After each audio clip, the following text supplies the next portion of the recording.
The Serenity Prayer in Business, how its simple application can change your entire perspective. I absolutely love this topic. In business and in life, there's only so much we can control.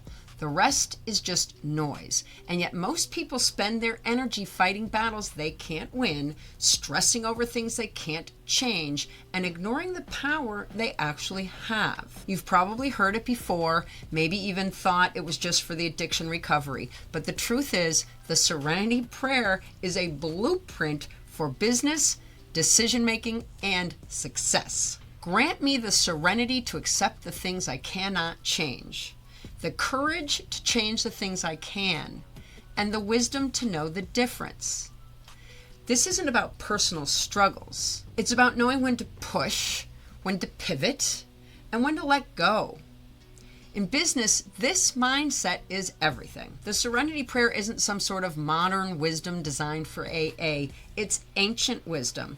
The Stoics, like Marcus Aurelius, preached the same philosophy over 2,000 years ago. The Stoics believed that true power comes from knowing what's in your control and what isn't.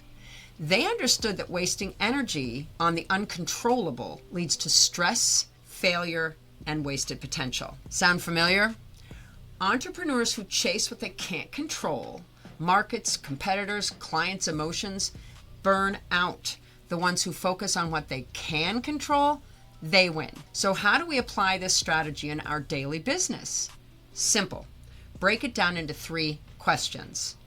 Number 1, what can I not control? The economy, no control. People's opinions, no control. Someone ghosting your proposal, not yours to fight. 2, what can I control? Your pricing strategy, your work ethic, your adaptability, your customer experience, those are 100% in your control. What's the difference? Smart business owners don't waste time on the uncontrollable. They accept reality, adjust, and execute. The Serenity Prayer isn't just for AA meetings. It's a business strategy. It's a success formula. It's a life philosophy. When you stop stressing over things you can't control and start dominating the things you can, everything changes. Business gets simpler, decisions get clearer, and life gets lighter. So what's one thing that you need to accept? And what's one thing you can change today? Drop a little set of prayer hands in the comments if applying the Serenity Prayer makes sense in your business. We'd obviously love you to like and subscribe, and if focusing on what you can control makes perfect sense, then please join us on episode number 6, Stoicism and Bookkeeping, where we're going to explore applying the philosophy of the Stoics in everyday business a little more closely.